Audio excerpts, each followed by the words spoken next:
এখন আমরা যে টপিকটা দেখবো সেটা হচ্ছে অজৈব যৌগের নামকরণ।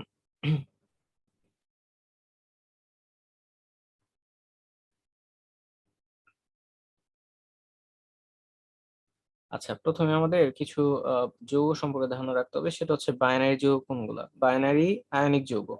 বাইনারি মানে আমরা জানি, আমরা আইসিটি তে পড়েছি, বাইনারি মানে হচ্ছে 1 এবং 0, এই দুইটা সংখ্যাকে বাইনারি সংখ্যা বলা হয়। 1 এবং 0 এই দুইটা সংখ্যাকে বাইনারি সংখ্যা বলা হয়। তেমনি কেমিস্ট্রিতে বাইনারি আয়নিক যৌগগুলা হচ্ছে সাধারণত দুইটি মৌল দ্বারা যে গঠিত যৌগ, সেগুলাকে বাইনারি কম্পাউন্ড বা বাইনারি যৌগ বলা হয়। তো বাইনারি যৌগগুলা যেমন হচ্ছে, আমি এক্সাম্পল যদি দেই, যেমন সোডিয়াম ক্লোরাইড, এটা একটা বাইনারি যৌগ, কারণ এখানে সোডিয়াম রয়েছে এবং ক্লোরিন রয়েছে। সোডিয়াম আয়ন রয়েছে এবং ক্লোরাইড আয়ন রয়েছে।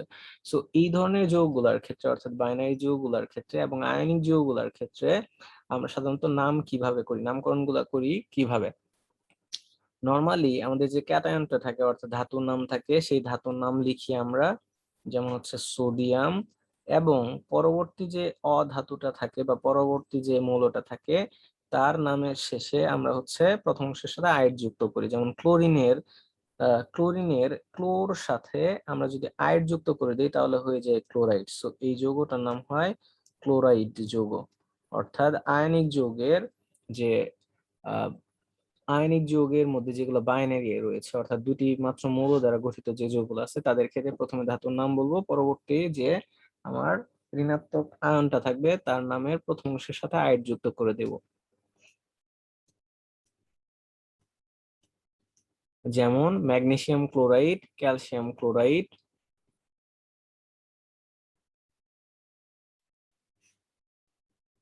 তারপর হচ্ছে যেমন CaO, calcium oxide, calcium fluoride, এরকম।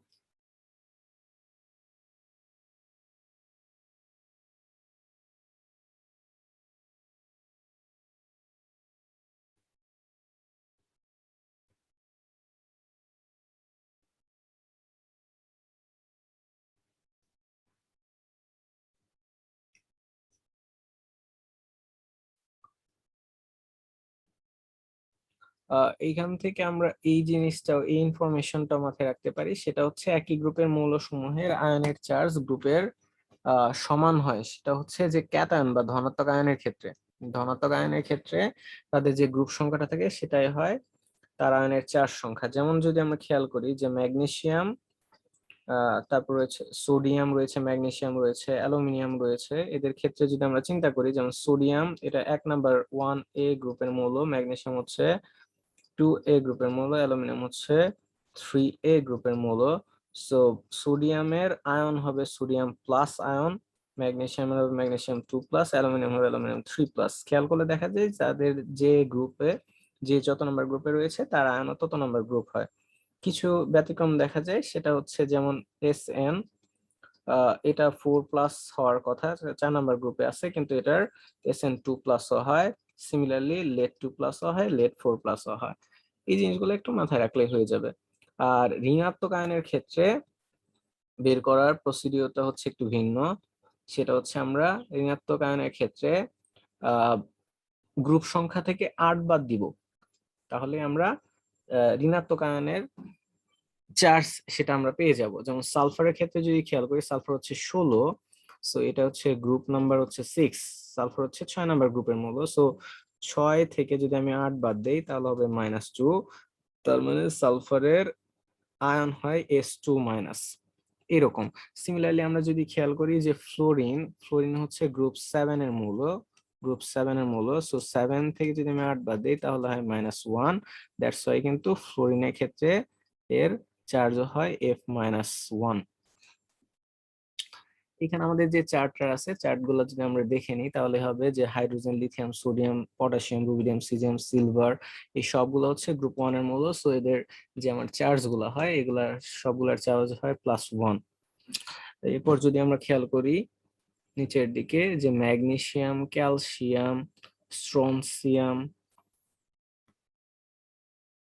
Magnesium, calcium, strontium, zinc, cadmium, এই সবগুলো হচ্ছে 2 নাম্বার গ্রুপের মৌল। সো এটা হচ্ছে 2+। অ্যালুমিনিয়াম ক্ষেত্রে অ্যালুমিনিয়াম 3+। সিমিলারলি আমি যদি অ্যানায়ন গুলার ক্ষেত্রে দেখি, অ্যানায়ন গুলার ক্ষেত্রে যে নামগুলা হয় আমরা খেয়াল করেছি বাইনারি যৌগের ক্ষেত্রে, যে ফ্লোরিনের ক্ষেত্রে হয় ফ্লোরাইন, ক্লোরিনের ক্ষেত্রে ক্লোরাইড, ব্রোমিনের ক্ষেত্রে ব্রোমাইড, আয়োডিনের ক্ষেত্রে আয়োডাইড, হাইড্রোজেনের ক্ষেত্রে হয় হাইড্রাইড। যেমন একটা যদি এক্সাম্পল আমরা দেখি, যেমন হচ্ছে সোডিয়ামের সাথে হাইড্রোজেন যখন রিঅ্যাকশন করে সোডিয়াম হাইড্রাইড তৈরি করে, সো সোডিয়াম এখানে প্লাস, হাইড্রোজেন এখানে মাইনাস, সো হাইড্রোজেন এখানে যখন ঋণাত্মক আয়ন হিসেবে কাজ করে তখন আমরা হাইড্রোজেনের নাম দিই হাইড্রাইড। সো এই যৌগটার নাম হয় সোডিয়াম হাইড্রাইড, এটা একটা বাইনারি যৌগ। সো সোডিয়াম ধাতু এবং হাইড্রোজেন যেহেতু অধাতু, অধাতু বা হচ্ছে অ্যানায়ন, অ্যানায়নের ক্ষেত্রে আমরা পরবর্তী অংশের সাথে আয়ন যুক্ত করি। এরপর হচ্ছে oxide ion, sulphide ion, nitride ion.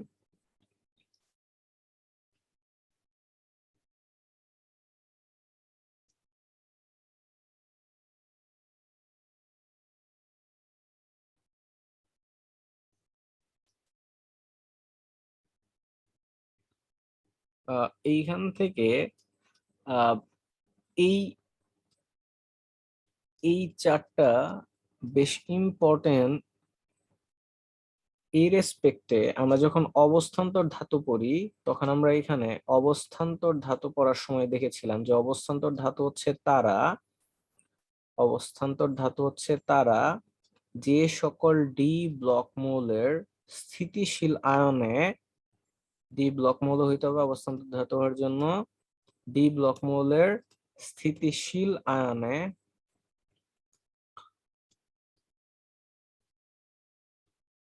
স্থিতিশীল আয়নে আংশিকভাবে ডি অরবিটাল পূর্ণ থাকে। ডি অরবিটালটা কি থাকে? আংশিক পূর্ণ থাকে। আংশিক পূর্ণ থাকে। আরো সহজভাবে যদি বলি তাহলে D1 থেকে শুরু করে D2, D3, D4 এভাবে D9 পর্যন্ত ইলেকট্রনীয় কাঠামো যাদের থাকে কোথায়? স্থিতিশীল আয়নে। ডি ব্লক মৌল হওয়া লাগবে স্থিতিশীল আয়ন গুলাতে। D1 থেকে D9 ইলেকট্রন যদি থাকে সেগুলো হচ্ছে অবস্থান্তর ধাতু। তো ডি ব্লক মৌল এইখানে যেগুলো আছে সবগুলো হচ্ছে ডি ব্লক মৌল: scandium, titanium, vanadium, chromium, manganese, iron, cobalt, nickel, copper, zinc, এগুলো সবগুলো হচ্ছে ডি ব্লক মৌল। কিন্তু এই ডি ব্লক মৌলগুলোর মধ্যে স্ক্যান্ডিনিয়ামের স্থিতিশীল আয়ন হচ্ছে স্ক্যান্ডিনিয়াম 3+, যেটাতে ডি অরবিটাল থাকে D0, এবং জিঙ্ক 2+, যেটাতে হচ্ছে D10 ইলেকট্রনীয় কাঠামো থাকে। বাকি যেগুলো আছে এখানে ভেতরে titanium, vanadium, chromium, manganese, iron, cobalt, nickel, copper, এদের প্রত্যেকের ক্ষেত্রে D1 থেকে D9 এই ইলেকট্রনীয় কাঠামো থাকে। দ্যাটস ওয়াই এখান থেকে শুরু করে এই পর্যন্ত আমার সবগুলো হচ্ছে অবস্থান্তর ধাতু। তো যদি প্রশ্ন করা হয় যে ভ্যানাডিয়ামের স্থিতিশীল আয়ন কি, তাহলে বলতে হবে V3+। ক্রোমিয়ামের স্থিতিশীল আয়ন হচ্ছে ক্রোমিয়াম 2+ বা ক্রোমিয়াম 3+। সো এখান থেকে আমরা এই জিনিসটা মাথায় রাখতে পারি এমসিকিউ এর জন্য।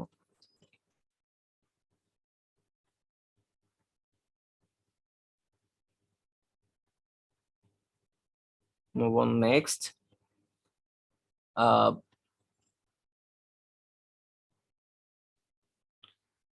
এইখানে হচ্ছে আমরা খুব সিম্পল এখানে একটা বিষয় খেয়াল করব, সেটা হচ্ছে যে অবস্থান্তর ধাতুগুলা পরিবর্তনশীল যোজনী প্রদর্শন করে।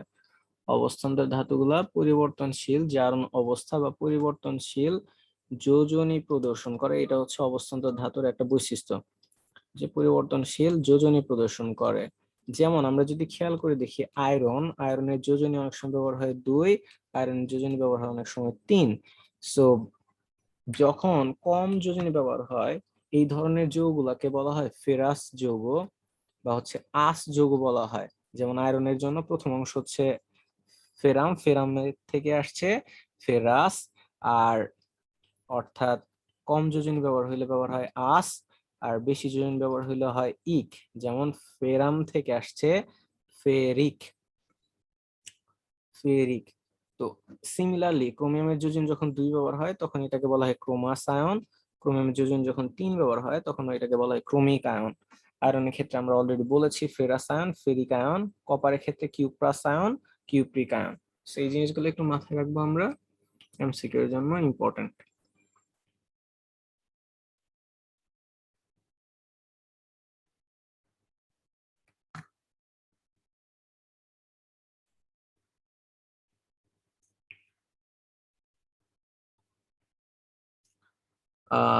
বাইনারি যৌগের পরে যেটা আছে সেটা হচ্ছে পলি অ্যাটমিক আয়ন সমূহর যৌগ। পলি অ্যাটমিক নাম থেকে বোঝা যাচ্ছে পলি মানে বহু, অ্যাটমিক মানে বহু অ্যাটম বা পরমাণু নিয়ে গঠিত হয়, অর্থাৎ দুই বা ততোধিক পরমাণু মিলে যখন কোনো একটা যৌগ গঠন হয় তখন এটাকে পলি অ্যাটমিক যৌগ বলা হয়।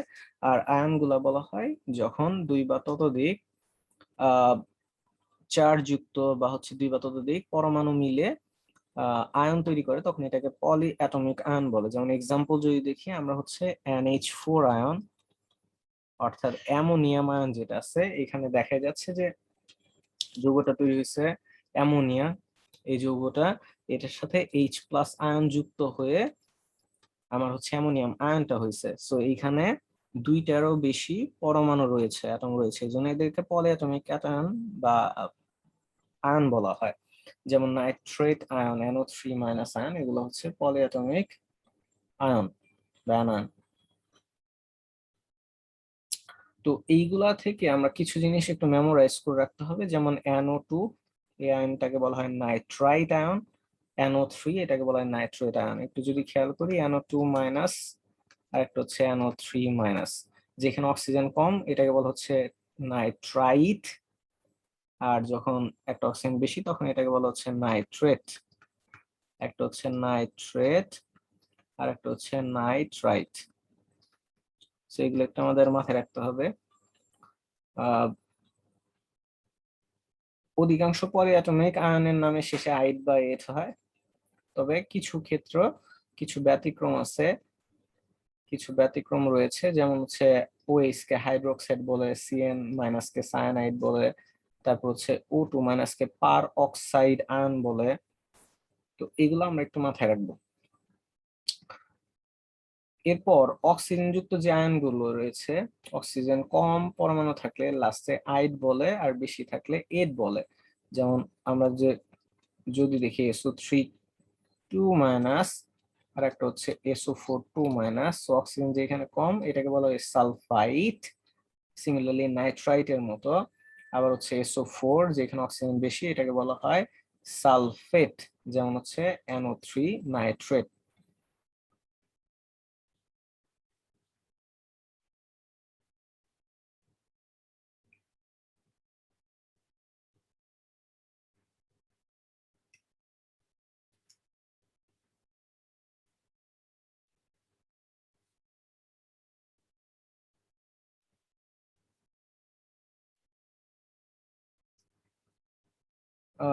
এইখানে খুবই ইম্পর্ট্যান্ট একটা MCQ রয়েছে, সেটা হচ্ছে ClO-,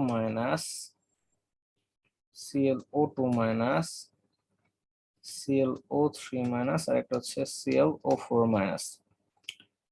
তো এরকম হ্যালোজেনের দুইয়ের চেয়ে বেশি অক্সো আয়ন থাকলে এদেরকে প্রথমে অক্সিজেন পরমাণুর সংখ্যা মতে আইট আয়ন দুই রূপে ভাগ করা হয়। পরে দুটি আইট আয়নের যেটিতে সবচেয়ে কম পরমাণু রয়েছে সেটার ক্ষেত্রে প্রথমে বলা হয় হাইপো, আর সবচেয়ে বেশি অক্সিজেন পরমাণু যুক্ত অক্সিজেন আয়নের নামের পরে পার যুক্ত করা হয়। একটু যদি খেয়াল করি যে ক্লোরিনের সাথে অক্সিজেনের অক্সাইড হইতে পারে চারটা: chlorine oxide ClO-, ClO2-, ClO3-, আর একটা হয় ClO4-। তো এদের মধ্যে এই যে প্রথম দুইটা আছে এদেরকে বলা হয়, লাস্টে যুক্ত করা হয় আইট। যেমন ক্লোরিন, ক্লোরিন যেমন ক্লোরিন, ক্লোরিনের সাথে লাস্টে যুক্ত হবে আইট, সো এটাকে বলা হয় ক্লোরাইট। এই আয়নগুলোকে বলা হয় ক্লোরাইট আয়ন। আর পরবর্তী যে আয়নগুলো রয়েছে অর্থাৎ পরবর্তী দুইটা এদেরকে বলা হয় ক্লোরেট আয়ন, এট, ক্লোরেট আয়ন। এখন এই ক্লোরাইট এদের মধ্যে যেটাতে অক্সিজেন কম সেটাকে বলা হয় হাইপোক্লোরাইট, হাইপোযুক্ত করা হয়, সো এটার নাম হবে হাইপোক্লোরাইট।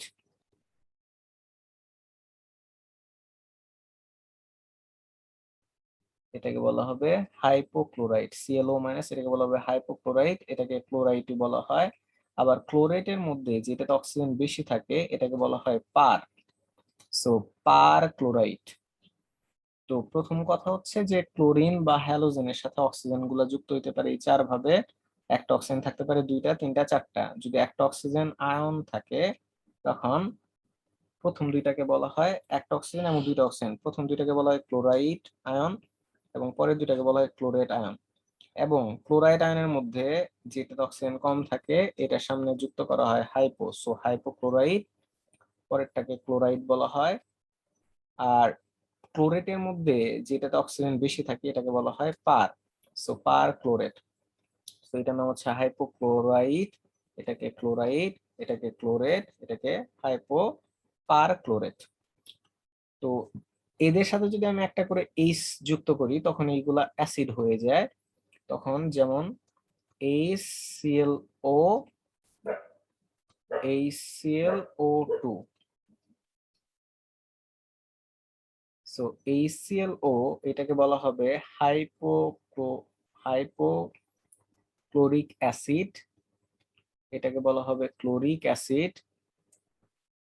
আবার যদি বলি HClO3 এটাকে বলা হবে ক্লোরিক অ্যাসিড।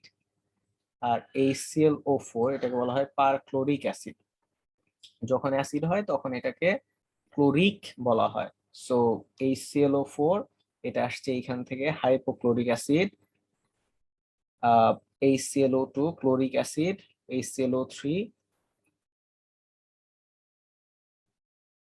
আর একটা হচ্ছে HClO4 এটাকে বলা হয় পারক্লোরিক অ্যাসিড।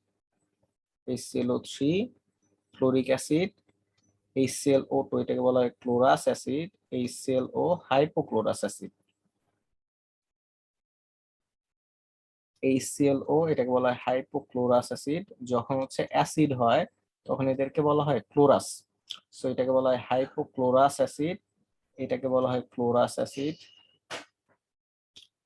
যখন অ্যাসিডের নামকরণ করা হয়, আমি যদি অ্যাসিড গুলো আরেকবার লিখি, HClO, HClO2, HClO3, HClO4। তো প্রথম দুইটাকে বলা হয় ক্লোরাস অ্যাসিড, ক্লোরাস। আর এই দুইটা পরের দুইটাকে বলা হয় ক্লোরিক অ্যাসিড, ক্লোরিক। তো এই ক্লোরাস অ্যাসিডের মধ্যে অক্সিজেন যেটাতে কম এটাকে বলা হয় হাইপোক্লোরাস অ্যাসিড। সো প্রথমটাকে বলা হয় হাইপোক্লোরাস অ্যাসিড, পরেরটাকে বলা হয় ক্লোরাস অ্যাসিড। আর ক্লোরিক অ্যাসিডের মধ্যে যেটাতে অক্সিজেন বেশি এটাকে বলা হয় পার। সো HClO3 এটা ক্লোরিক অ্যাসিড আর HClO4 এটাকে বলা হয় পার ক্লোরিক অ্যাসিড। আই হোপ বুঝতে পারছি। সো সিমিলারলি আমি যদি এখানে ব্রোমিন দিতাম BrO মাইনাস, তখন এটাকে আমরা বলতাম হচ্ছে যে হাইপোব্রোমাইড আয়ন। যদি আমরা বলতাম BrO2 মাইনাস তাহলে আমরা বলতাম ব্রোমাইড আয়ন। BrO3 মাইনাস এটাকে বলতাম ব্রোমেট আয়ন। যদি এরকম বলতাম BrO4 মাইনাস তাহলে বলতাম পার ব্রোমেট আয়ন।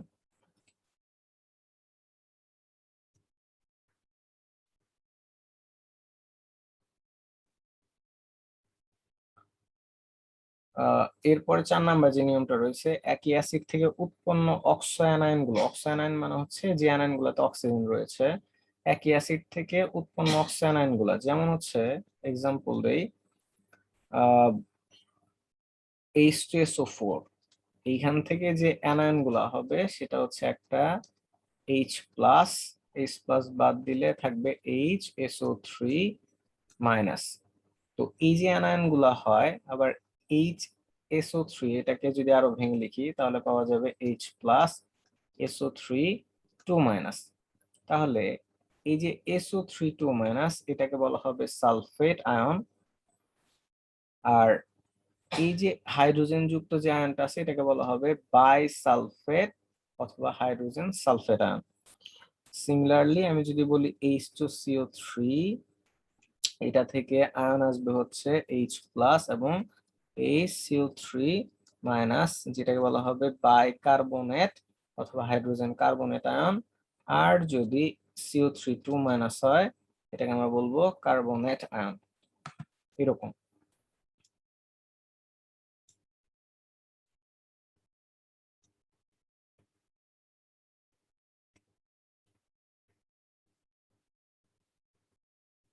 এখান থেকে এই চার্টটা আমরা পড়বো, কারণ এই চার্ট থেকে এই আয়নগুলা সম্পর্কে জানলে আমাদের হচ্ছে বিভিন্ন ধরনের সংকেত চেনা সহজ হবে। যেমন NH4 আয়নটাকে বলা হয় অ্যামোনিয়াম আয়ন, ClO4- আমি একটু আগে পড়ে আসলাম পার ক্লোরেট। সিমিলারলি MnO4 কে পার ম্যাঙ্গানেট বলা হয়, CH3CO2 এটাকে অ্যাসিটেট বলা হয়। So NO2- nitrite, NO3 nitrate, যে এক্সাম্পল গুলো আমরা দেখে আসলাম, যে অক্সিজেনে যখন পরিমাণ কম থাকে তখন বলা হয় আইট, যেমন নাইট্রাইট, আর বেশি থাকলে তখন হচ্ছে এট অর্থাৎ নাইট্রেট। এছাড়া হাইড্রোক্সাইড, সায়ানাইড, এগুলো হচ্ছে একটু ব্যতিক্রম। HCO3 এটার নিয়মটা আমরা পড়ে আসলাম, যে অ্যাসিড থেকে যে আয়নটা হয় সেটার সাথে হাইড্রোজেন থাকলে এটাকে হাইড্রোজেন কার্বনেট বা বাইকার্বনেট বলা হয়। HSO4 হাইড্রোজেন সালফেট বলা হয়। H2PO4- এটাকে বলা হয় ডাইহাইড্রোজেন ফসফেট, যেহেতু দুইটা হাইড্রোজেন রয়েছে। এরপর আমরা যেটা বললাম, ক্লোরিন অর্থাৎ হ্যালোজেনের সাথে অক্সিজেন যদি যুক্ত হয়, আমরা চারটা ক্ষেত্রে বলছি যে হ্যালোজেনের সাথে অক্সিজেন চার ভাবে যুক্ত হতে পারে। একটা অক্সিজেন থাকতে পারে, দুইটা থাকতে পারে, তিনটা থাকতে পারে, চারটা থাকতে পারে। একটা এবং দুইটা থাকলে, অর্থাৎ প্রথম দুইটা থাকলে তখন হচ্ছে আইট বলা হয়, আয়নগুলোকে আইট বলা হয়। আর পরের দুইটাকে এট বলা হয়, অর্থাৎ প্রথম দুইটাকে বলা হয় ক্লোরাইড এবং পরের দুইটাকে বলা হয় ক্লোরেট। এবং এইখানে আমরা যেটা বললাম, যে এই ক্লোরাইড গুলার মধ্যে যদি অক্সিজেন কম যেটাতে আছে সেটাকে বলা হয় হাইপো, কারণ হাইপো মানে হচ্ছে হাইপো, এই ওয়ার্ডটার মানে হচ্ছে হাইপো, এটা হচ্ছে নট লেস দেন। হাইপো মানে হচ্ছে নট না, হাইপো মানে হচ্ছে লেস দেন, মানে হচ্ছে কম, লেস দেন। তো হাইপোক্লোরাইট মানে হচ্ছে কম থাকে যেটাতে অক্সিজেন, আর পার মানে হচ্ছে বেশি, এটা মনে রাখবো। সো ক্লোরাইড গুলার মধ্যে যেটাতে অক্সিজেন বেশি এটাকে বলা হয় পার। আর এখান থেকে আমরা কার্বনেট, সালফাইড, সালফেট এই আয়নগুলো সম্পর্কে ধ্যান রাখবো। থায়োসালফেট, হাইড্রোজেন ফসফেট, এটা হচ্ছে ক্রোমেট, এটা হচ্ছে ডাইক্রোমেট, এটা হচ্ছে পারঅক্সাইড, এটা হচ্ছে ফসফেট আয়ন। সো এই আয়নগুলো মনে রাখবো। এবং এইখান থেকে এটা এমসিকিউতে আসতে পারে যে PO4 3- এটার চার্জ কত। PO4 এর হচ্ছে চার্জ হচ্ছে 3।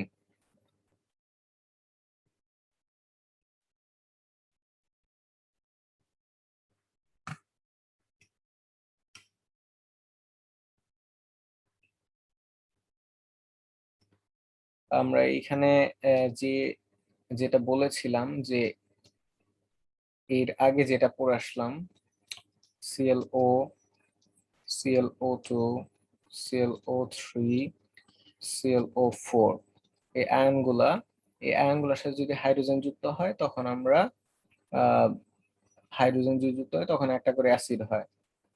যেমন হচ্ছে, যেমন এখানে যদি এইচ যুক্ত হয় তখন একটা অ্যাসিড হবে, এখানে একটা এইচ, এখানে একটা এইচ, এখানে একটা এইচ যদি দেওয়া হয়, তাহলে এগুলো এক একটা অ্যাসিড হয়ে যাবে। এবং এই অ্যাসিড গুলো আমরা নাম করবো কিভাবে, প্রথম দুইটাকে বলা হয় ক্লোরাস, পরের দুইটাকে বলা হয় ক্লোরিক অ্যাসিড। প্রথম দুইটাকে বলা হয় ক্লোরাস অ্যাসিড, ক্লোরাস, পরের দুইটাকে বলা হয় ক্লোরিক অ্যাসিড। এবং এই ক্লোরাসের মধ্যে যেটাতে অক্সিজেন কম থাকবে এটাকে বলা হয় পার। সো এই অ্যাসিডটার নাম হচ্ছে পার ক্লোরাস অ্যাসিড, পরেরটাকে বলা হয় ক্লোরাস অ্যাসিড। আর ক্লোরিক গুলার মধ্যে অক্সিজেন যেটাতে বেশি থাকবে এটাকে বলা হয়, সরি, ক্লোরাস অ্যাসিড গুলার মধ্যে যেটাতে অক্সিজেন কম থাকবে এটাকে বলা হয় হাইপো। সো এটার নাম হবে হাইপোক্লোরাস অ্যাসিড, আর এটাকে বলা হবে ক্লোরাস অ্যাসিড। এই ClO কে বলা হবে হাইপোক্লোরাস অ্যাসিড, এই ClO2 কে বলা হবে ক্লোরাস অ্যাসিড। আর ক্লোরিক অ্যাসিডের মধ্যে যেখানে অক্সিজেন বেশি থাকে এটাকে বলা হয় পার। সো এটা হবে ক্লোরিক অ্যাসিড, এই ClO3 ক্লোরিক অ্যাসিড, আর এই ClO4 হবে পার ক্লোরিক অ্যাসিড। এখানে আর একটা নিয়ম রয়েছে, সেটা হচ্ছে যে কেন্দ্রীয় পরমাণুর জারণ সংখ্যা। সো এই ClO তে হচ্ছে ক্লোরিনের জারণ সংখ্যা হয় +1, এই ClO2 তে হয় +3, এই ClO3 তে হয় +5, এবং এই ClO4 এ হয় Cl এর +7। তো যেখানে হচ্ছে ক্লোরিনের বা হ্যালোজেনের যোজনী যোজনী বা হচ্ছে জারণ মান +1 ব্যবহার হয়, এটা হচ্ছে হ্যালোজেন। প্রতিটা হ্যালোজেনের ক্ষেত্রে কিন্তু সেমই হবে। এখানে শুধু ক্লোরিন না থেকে যদি ব্রোমিন থাকতো বা আয়োডিন থাকতো, একই নিয়মই হতো। অর্থাৎ হ্যালোজেন গুলার ক্ষেত্রে যেখানে +1 যোজনী ব্যবহার হয়, তখন এটাকে বলা হয় হাইপো, হাইপো বলা হয়। আর যখন হ্যালোজেন গুলোর ক্ষেত্রে +7 ব্যবহার হয়, তখন বলা হয় পার। অ্যাসিডের নামের শেষে, নামের আগে পার যুক্ত হয়। সো এখানে যদি আমরা এক্সাম্পল দেখি, HCl এর পরিবর্তে যদি আমরা দেখি HBrO, তাহলে এই যৌগের নাম হবে হাইপোব্রোমাস অ্যাসিড। যদি এরকম হয় HBrO2, তাহলে হবে ব্রোমাস অ্যাসিড। যদি হয় HBrO3, তাহলে হবে ব্রোমিক অ্যাসিড। আর যদি হয় HBrO4, পার ব্রোমিক অ্যাসিড। সো সিমিলারলি আয়োডিনের ক্ষেত্রেও সেম হবে।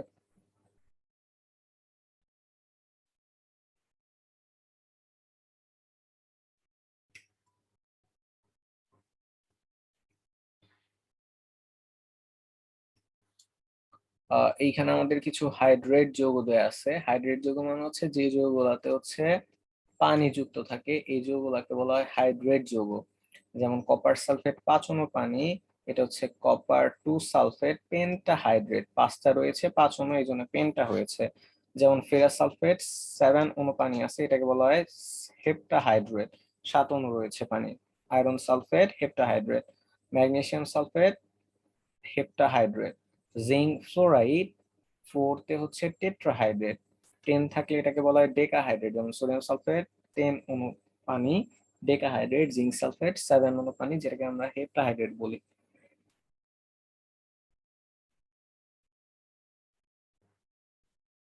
এখানে অ্যাডিশনাল কিছু ইনফরমেশন জেনে রাখি, সেটা হচ্ছে কপার সালফেট 5 অনু পানি যেটা আছে, এটাকে বলা হয় ব্লু ভিট্রিয়ল, ব্লু ভিট্রিয়ল বলে। ফেরাস সালফেট 7 অনু পানি, এটাকে বলা হয় গ্রিন ভিট্রিয়ল। ম্যাগনেসিয়াম সালফেট 7 অনু পানি, এটাকে বলা হয় যেমন জিঙ্ক সালফেট 7 অনু পানি, এটাকে বলা হয় হোয়াইট ভিট্রিয়ল।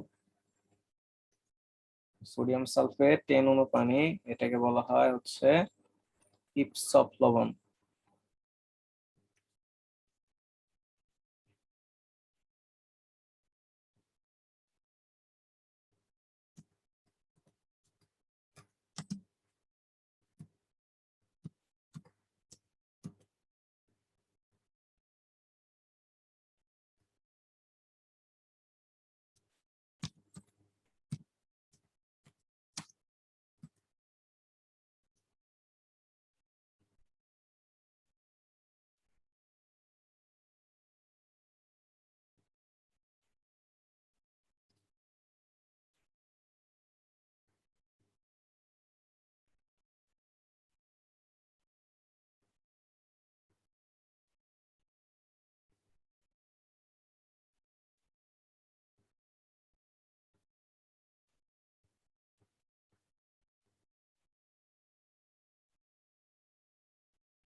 এখন আমরা যেটা দেখবো সেটা হচ্ছে এই অবস্থান্তর ধাতুর জটিল যৌগে যে নামকরণ সেটা এবং কিভাবে সংকেত লিখতে হয় সেটা দেখবো।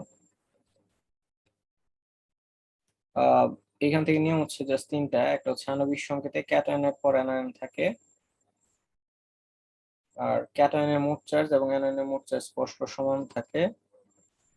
3 নম্বর হচ্ছে জটিল আয়নের প্রথমে কেন্দ্রীয় ধাতব পরমাণু, এরপর নিরপেক্ষ লিগ্যান্ড এবং শেষে অ্যানায়ন লিগ্যান্ড লিখতে হয়। সমগ্র জটিল আয়নটিকে তৃতীয় বন্ধন দ্বারা ঘিরে রাখে। আচ্ছা, এখান থেকে তাহলে প্রথমে লিখতে হবে যে কেন্দ্রীয় ধাতব পরমাণুটা লিখবো। এক কথায় হচ্ছে প্রথমে লিখবো অবস্থান্তর ধাতু যেটা থাকবে সেটা, অবস্থান্তর ধাতু। এরপর হচ্ছে লিগ্যান্ড, যে কয়টা লিগ্যান্ড থাকবে সেটা লিখবো। এবং শেষে হচ্ছে অ্যানায়ন লিখবো। সো অবস্থানগত ধাতুর নাম লিখবো প্রথমে, এরপর হচ্ছে লিগ্যান্ডের নাম লিখবো, এরপর হচ্ছে আমরা শেষে অ্যানায়ন।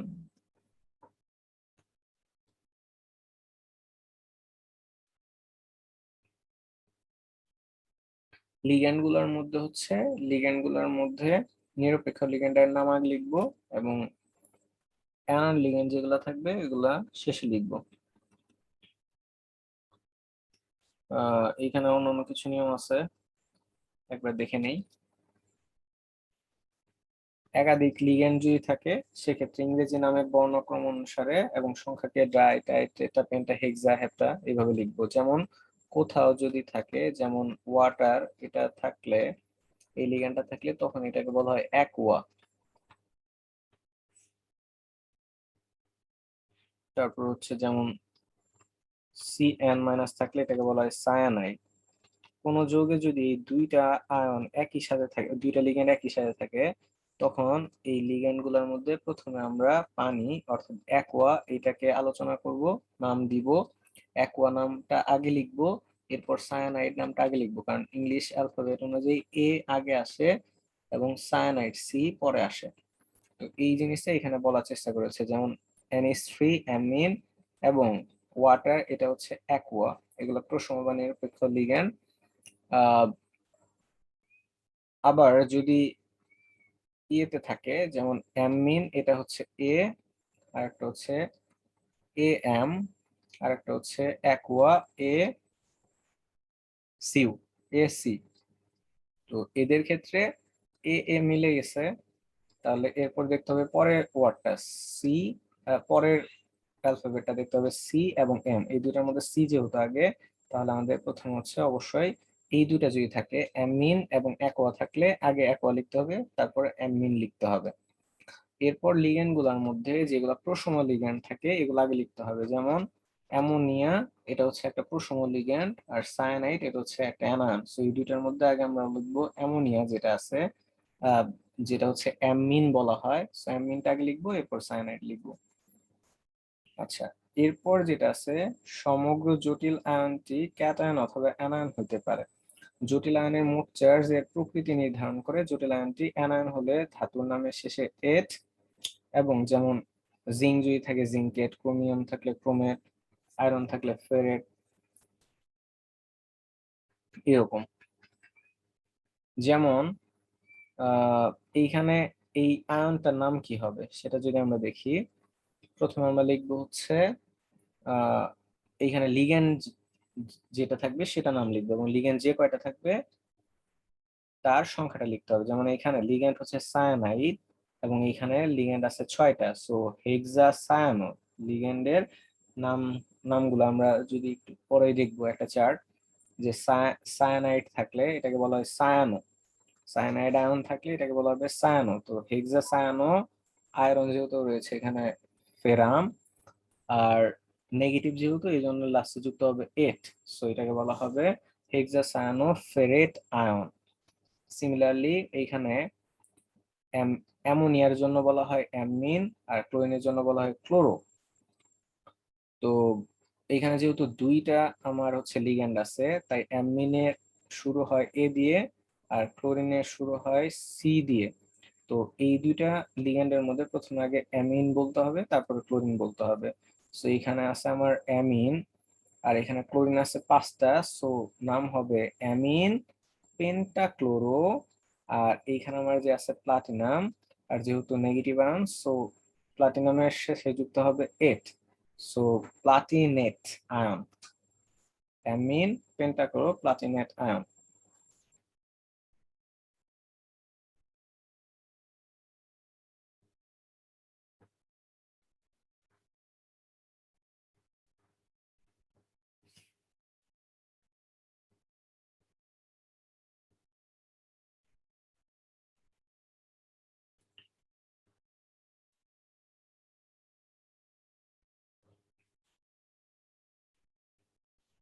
এরপর আমরা যদি আরেকটা এক্সাম্পল দেখি,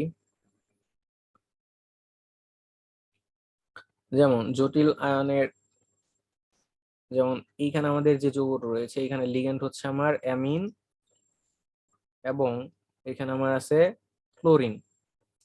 তো লিগ্যান্ড আমরা হচ্ছে যখন জৈব যৌগের নামকরণ করব তখন হচ্ছে প্রথমে বলবো অবস্থান্তর ধাতুর নাম, অবস্থান্তর ধাতু, এরপর হচ্ছে লিগ্যান্ড যেগুলো থাকবে লিগ্যান্ড, এরপরে যদি অন্যান্য কোনো আয়ন থাকে বা হচ্ছে কোনো পরমাণু থাকে সেটা লিখব। এবং এইখানে আরেকটা নিয়ম হচ্ছে লিগ্যান্ড গুলার মধ্যে প্রথমে প্রসম লিগ্যান্ড লিখবো, পরবর্তীতে অন্যান্য লিগ্যান্ড গুলা লিখবো। যেমন এই যৌগটাতে যদি খেয়াল করি তাহলে এখানে আমার হচ্ছে উম অবস্থান্তর ধাতু না, প্রথম হচ্ছে লিখবো যদি কোনো ধাতু থাকে সেটা লিখবো, প্রথমে যদি ধাতু থাকে সেটা লিখবো। তাহলে এইখানে আমার আছে পটাশিয়াম, এটা আমার ধাতু, পটাশিয়াম ধাতু। তো এখানে আমরা যৌগটার নাম হবে পটাশিয়াম। তাহলে প্রথমে ধাতুর নাম লিখবো, অবস্থান ধাতু বাদে যে ধাতু থাকবে সেই ধাতুর নাম লিখবো, যেমন পটাশিয়াম। এরপর লিখবো লিগ্যান্ডের নাম, যেমন অ্যামিন রয়েছে, আহ এইখানে NH3 রয়েছে যেটাকে বলা হয় অ্যামিন বলা হয়। আর ক্লোরিন যেটা আছে এটাকে বলা হয় ক্লোরো। সো অ্যামিন এবং ক্লোরো এই দুটার মধ্যে অ্যামিন যেহেতু অ্যালফাবেট অনুযায়ী আগে আসে, সো এটার নাম আগে বলতে হবে। আর দুইটা আছে যেহেতু, সো এটাকে বলতে হবে ডাই, সেটা নাম হবে পটাশিয়াম ডাই অ্যামিন বা অ্যামিন। ক্লোরিন আছে চারটা, সো এটাকে বলা হবে টেট্রাক্লোরো। এরপরে হচ্ছে এইটাকে যদি আমরা ভেঙে লিখি K2CO NH3 2Cl4, সেটা হবে CO NH3 2Cl4 2 মাইনাস, আর এইখানে হবে K+। সো এই যে আয়নটা, এই আয়নটুকুর নাম হবে কিভাবে, আমরা একটু আগে পড়ে আসছি যে ডাই অ্যামিন টেট্রাক্লোরো কোবাল্টেট আয়ন, এট যুক্ত হয়। সো এর সাথে যদি আমরা শুধু পটাশিয়ামটুকু যুক্ত করে দিই তাহলে পটাশিয়াম ডাই অ্যামিন টেট্রাক্লোরো কোবাল্টেট আয়ন, সেটা হচ্ছে ডাই অ্যামিন টেট্রাক্লোরো টেট্রাক্লোরো কোবাল্টেট কোবাল্টেট কোবাল্টেট। সো এই আয়নটুকুর নাম হচ্ছে ডাইঅ্যামিন টেট্রাক্লোরোকোবাল্টেট, এর সাথে যুক্ত হয় পটাশিয়াম, সো এটা নাম দিয়ে দিব পটাশিয়াম ডাইঅ্যামিন টেট্রাক্লোরোকোবাল্টেট।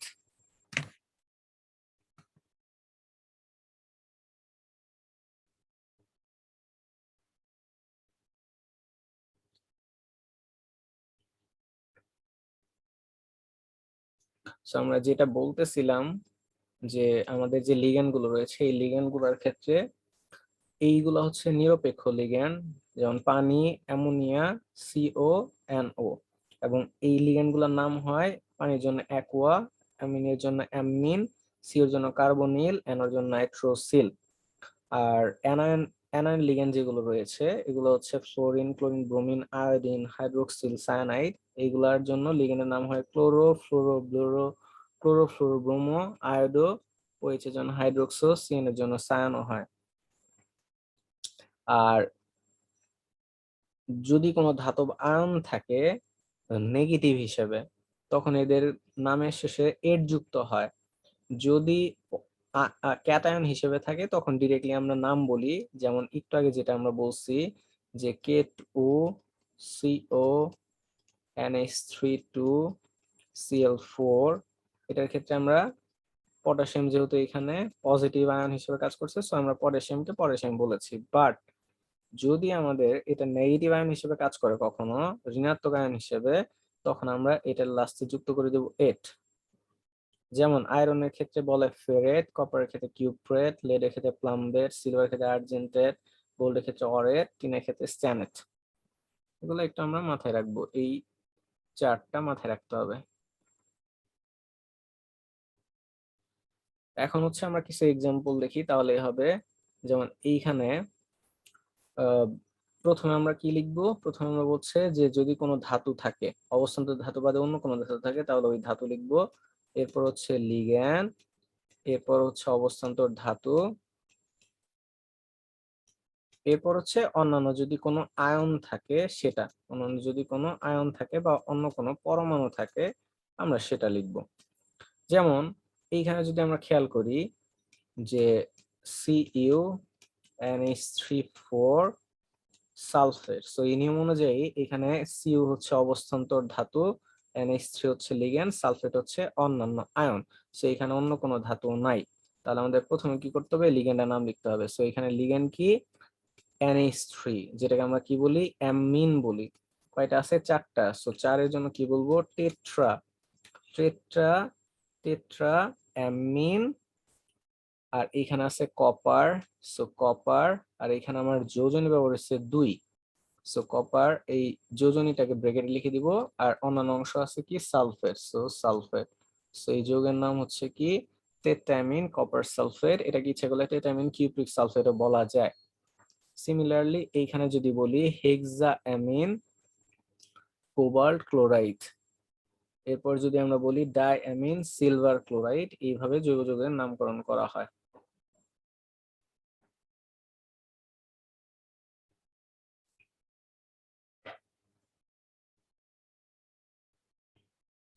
সো এইভাবে হচ্ছে আমরা যদি আরো কিছু এক্সাম্পল দেখি, যেমন এইখানে যেটা আছে যে tetra Aqua dichloro chromium chloride, এখানে অ্যাকুয়াটা আগে হবে কারণ হচ্ছে এ আগে সি পরে আসে ইংলিশ অ্যালফাবেট অনুযায়ী।